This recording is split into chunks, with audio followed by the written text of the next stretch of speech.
Olá, pessoal, tudo bem? Aqui é a professora Fernanda e hoje estou aqui para fazer a nossa última videoaula da disciplina de iniciação esportiva. Hoje nós vamos abordar alguns dos conteúdos trabalhados nas semanas 6, 7 e 8. Então, começando com os saltos verticais, ou seja, os saltos em altura e com vara, que foi trabalhado lá na semana 6. Bom, falando do salto em altura, da técnica de execução, ela é separada em 5 grandes momentos. Nós temos o momento de preparação para o salto, a corrida de aproximação, o salto, que se estabelece na impulsão, elevação e transposição, e a queda. Então, vamos entender um pouquinho a respeito da técnica de execução, ou seja, a primeira etapa, né? Então, nós temos 3 grandes técnicas de execuções para o salto em altura. Temos o salto tesoura, onde o atleta ele faz esse movimento aqui de tesourinha para fazer essa transposição aqui do sarrafo. Temos aqui o rolo ventral, né? Onde o atleta ele projeta aqui o corpo e faz um rolo ventral, ou seja, né, a parte aqui da frente do corpo, que fica mais próxima aqui do sarrafo, para que ele realize esse rolo. E, por fim, nós temos a técnica do Fosbury Flop, que daí já é o contrário aqui do rolo ventral. O atleta ele fica de costas para o sarrafo, né? Então ele faz esse movimento de costas para o sarrafo. Nas aulas práticas, vocês viram de maneira mais detalhada como que funciona a mecânica do movimento de cada uma dessas técnicas, tá bom? Então, seguindo aqui, outro aspecto importante também da aprendizagem do salto em altura é a corrida de aproximação. Então, na corrida de aproximação, nós temos que nos atentar a alguns detalhes, como por exemplo, quando o atleta ele faz essa corrida para então realizar a técnica de transposição de sarrafo, essa corrida ela é feita em forma de curva. Então é bem importante trabalhar essa corrida de aproximação com esse atleta para que ele consiga manter o equilíbrio, a coordenação das passadas, para que a corrida o ajude no momento de transpor o sarrafo. E também temos a questão da altura, né? Como é um salto em altura, é muito importante a gente trabalhar essa questão da altura. Então, como que nós podemos fazer exercícios educativos para trabalhar? Então, por exemplo, não precisa necessariamente o atleta já iniciar a aprendizagem do salto em altura fazendo a transposição do sarrafo. Ele pode começar apenas com um salto comum, tentando atingir um objeto ao alto, como essa primeira imagem indica aqui, para que ele entenda essa mecânica do movimento, né? Principalmente após aqui a corrida de aproximação, para então gradativamente eu ir inserindo elementos até chegar ao elemento do sarrafo em si. Então, essa é uma estratégia bacana para trabalhar a altura. Aqui nessa segunda imagem, nós vemos um exemplo de uma corrida de estafetas, onde aqui nós temos um grupo e outro grupo. Então, o primeiro indivíduo da fila ele vem, faz a corrida. Você pode pôr aqui uma corrida com curvas para que ele alcance essa altura aqui desse objeto, colocado aqui ao alto, e ele vai até o final da fila para que o próximo colega saia e realize. Enfim, exercícios educativos e também com uma característica mais lúdica. Já no salto com vara, a técnica de execução ela é separada em 6 momentos. Nós temos a empunhadura, a corrida, a preparação para encaixe, o salto marcado por impulsão, elevação, giro e transposição e a queda. Então vamos ver aqui, ó, que na técnica de empunhadura, necessariamente as mãos aqui, a mão que vai à frente na vara e que vai atrás, elas ficam opostas. Vejam que a forma que a mão encaixa na vara, ela fica oposta umas às outras. Nessa, a mão que vai à frente, o polegar fica para trás. Já a mão que fica aqui atrás, o polegar fica para frente. Mas veja que nessa mão que fica atrás, existem técnicas diferentes de segurar a vara. Aqui, essa primeira atleta, ela segura de uma maneira um pouco mais solta, prendendo apenas com o polegar. Já essa segunda imagem, o atleta ele realmente faz a pegada aqui por inteiro. Então, tem essa diferenciação na técnica de execução da empunhadura. Já falando da corrida e da preparação para o encaixe, a corrida ela é progressiva, né? Por que que ela é progressiva? Essa velocidade é progressiva. Inicialmente, a vara ela fica aqui do lado do corpo do atleta, do lado contrário da sua perna de impulsão. E conforme ele vai fazendo as passadas da corrida, gradativamente a vara vai sendo abaixada até chegar o momento em que ele faça, de fato, a preparação para o encaixe. A preparação para o encaixe, a literatura mostra aí para nós que é indicado que ocorra ali nas 3 últimas passadas. Isso porque existe uma indicação de que a corrida ocorre com uma média de 8 a 12 passadas do atleta. Isso vai depender do comprimento dos seus membros inferiores. Então, nas 3 últimas passadas ali, é onde ele faz essa preparação para o encaixe, ou seja, o encaixe é onde de fato ele vai fincar a vara no chão para fazer a projeção do corpo para fazer a transposição do sarrafo, né? Então, é nessa dinâmica que acontece aqui a corrida e a preparação para o encaixe. Então, é gradativo. Já o salto, que é marcado pela impulsão e a elevação, o giro e a transposição para a queda, então é onde ocorre o salto em si, né? Então, após acontecer esse encaixe aqui da vara, como a gente pode ver aqui nessa imagem, o que que acontece, né? O impulso, ele acontece com a perna correspondente à mão que está em cima aqui da vara, né? Então, a mão que está à frente, aliás.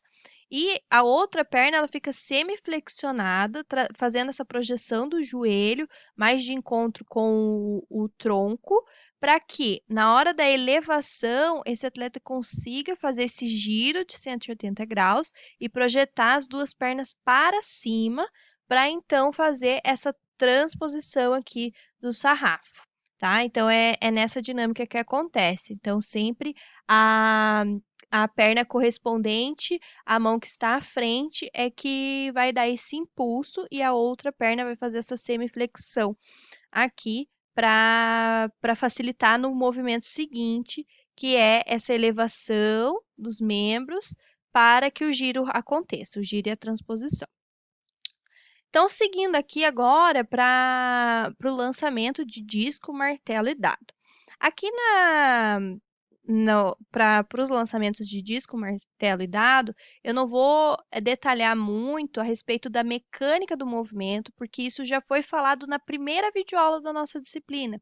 Então, se vocês têm dúvida a respeito disso, da mecânica do movimento dessas modalidades, eu sugiro que vocês retornem lá para a primeira videoaula para dar uma conferida a respeito desse conteúdo. Então, aqui, ó, falando um pouco da aprendizagem dos lançamentos, né? Seja ele qual for, seja de disco, martelo e dado. Então, é necessário ter uma progressão de aprendizagem, independente do tipo de lançamento, né? Então, por exemplo, eu posso começar lançando um implemento de diferentes formas.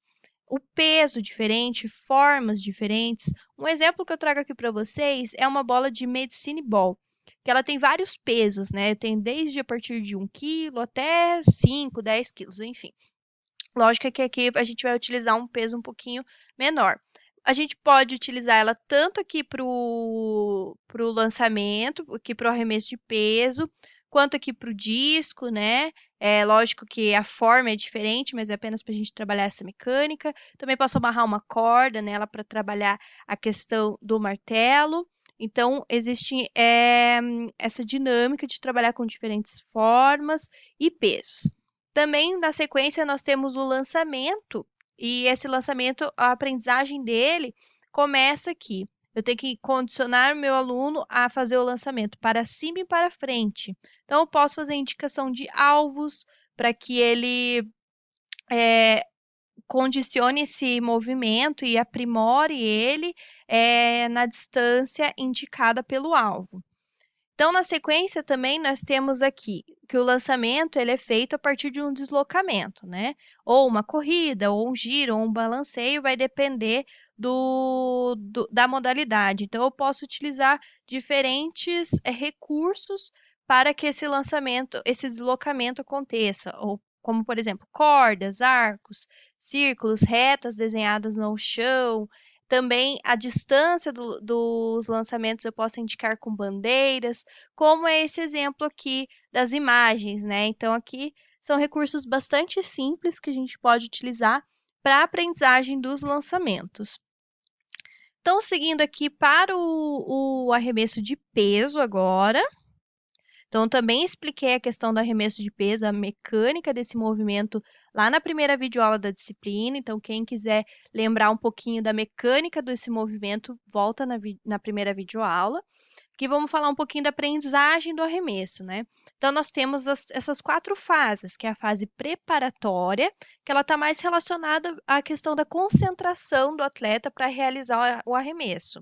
A segunda fase é a fase de aceleração, onde o atleta ele realiza aqui, ó, o balanceio, né, que inicia com alguns impulsos e o arrasto de movimentação das pernas aqui, vejam só. E a rotação de tronco e giro, que é aqui mais ou menos indicado nessas 3 imagens, na sequência dessas 3 imagens. A terceira fase é a fase do arremesso, ou seja, quando o peso ele deixa de ter contato com a mão do atleta e é de fato projetado para frente, para cima e para frente, né? E na sequência, logo que acontece esse arremesso, quando esse peso está sendo projetado para frente, acontece a fase de recuperação, onde o atleta ele precisa voltar à posição de estabilidade, permanecendo dentro do círculo. Então, esse movimento ele precisa ser bem preciso para que o atleta ele permaneça na área ali de prova, que é o círculo. Então, vocês viram todas essas questões com bastante detalhamento nas aulas práticas, né? Então, seguindo aqui agora, vamos falar um pouquinho das características da iniciação nos esportes coletivos. Então, para quem não assistiu, eu indico que veja a conexão interativa que foi feita lá na semana 6, onde nós falamos muito a respeito das características da iniciação esportiva em esportes coletivos. Então, lá tem bastante dica também. Muito do que eu vou falar aqui foi falado lá com maior detalhamento, junto com a professora que participou da aula. Então, vejam, quais são as características principais quando nós falamos de esportes coletivos? Primeiro, a estrutura funcional, né? Então, qual que é o objeto do jogo? Se é um jogo de invasão, ele acontece nos esportes de invasão. O implemento utilizado geralmente é uma bola, que pode ter diferentes formatos, tamanhos e pesos, como, por exemplo, basquete, futebol, handebol. Outro tipo de esporte com objeto de jogo é os esportes de rede, né? Onde ele tem uma rede que separa uma equipe de outra, ele não é um esporte de invasão. E o principal objeto utilizado é uma bola, porém, algumas modalidades também trabalham com outros implementos, como, por exemplo, o badminton, que utiliza raquetes, tênis e assim por diante. Outra estrutura funcional também é a questão do espaço. Nos esportes de invasão, o espaço de jogo ele é demarcado com uma quadra, um campo, que determina os espaços permitidos ou proibidos na modalidade, né? E os esportes de rede, a quadra não apenas demarca o espaço onde os jogadores podem permanecer, mas também define os pontos no chão dos quais o objeto deve encostar para que o ataque seja validado. Então, basicamente, é essa a diferença aqui na estrutura funcional dos esportes de invasão e dos esportes de rede. Temos também a questão do objetivo do jogo, né? Os esportes de invasão, o objetivo é invadir a quadra do adversário, do posicionamento do objeto de jogo dentro da meta adversária. Já o esporte de rede, o objetivo básico do jogo é colocar a bola dentro do campo adversário, fazendo com que o implemento toque no chão, na quadra, enfim, para marcar o ponto. Agora falando um pouquinho das características da iniciação dos esportes coletivos. Então aqui, quais são as características principais? A primeira delas é de atacar a meta adversária, a segunda é de defender o seu espaço Independente se é um esporte de invasão ou um esporte de rede, você precisa defender o seu espaço. Outra característica, opor-se ao seu adversário, a sua equipe adversária, e jogar coletivamente entre a sua própria equipe. Então, essas são características primordiais aqui dos esportes coletivos. Outro ponto importante, quando nós falamos do aprendizado desses esportes coletivos, o primeiro deles é o gesto motor.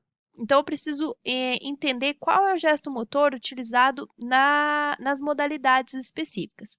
Por que a gente fala isso? Bom, o atletismo ele é uma grande base para outros esportes, uma vez que vários gestos motores realizados no atletismo também são realizados em outros esportes, só que de uma maneira mecanicamente um pouquinho diferente. Então, esse gesto motor a gente precisa entender primeiro qual que é, para então trabalhar ele. Né? Por exemplo, os arremessos do handebol é diferente dos arremessos do basquete. É, Também no vôlei nós temos vários tipos de gestos motores, depende da posição de cada atleta. Então, isso vai variar de acordo com a especificidade da modalidade. Então, são coisas que vocês vão trabalhar com maior detalhamento quando vocês tiverem as disciplinas específicas desses esportes. Mas só para a gente entender que muitos desses gestos motores são semelhantes ao que foi trabalhado aqui nas modalidades do atletismo. Outra característica importante quando nós falamos de esporte coletivo é as capacidades coordenativas, ou seja, de você juntar um gesto motor com outro, né? Então, ou seja, uma recepção do vôlei, um lançamento do handebol, por exemplo, você receber a bola para então fazer o passe. Então, tudo isso são capacidades coordenativas. Quando eu junto um gesto motor com o outro, né? Então, tem que coordenar isso. Também nós temos os analisadores perceptivos. Eles podem ser divididos em visual, auditivo, tátil, vestibular, que está mais associado com o equilíbrio, e o sinestésico. Então, por exemplo, quando no futebol, quando o atleta ele recebe a bola, ele precisa ter essa análise perceptiva visual para saber para onde ele precisa fazer o passe.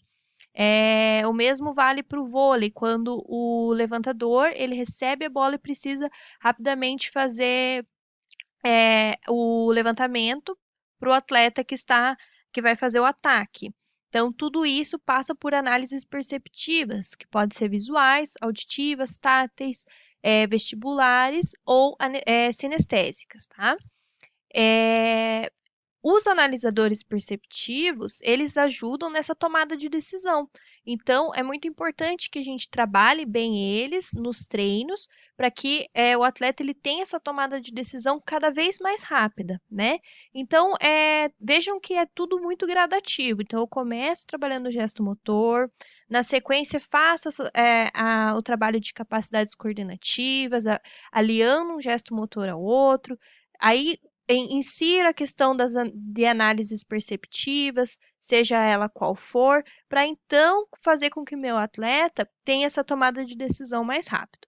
Para, por fim, eu começar a trabalhar as funções táticas da modalidade. Então, veja que a questão da função tática, ela vem depois de todas essas outras características aqui que precisam ser bem desenvolvidas para que o atleta consiga, então, desenvolver essas funções táticas, tá bom?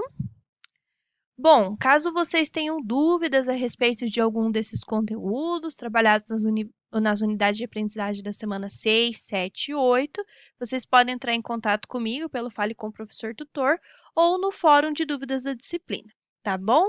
Um abraço a todos e até a próxima!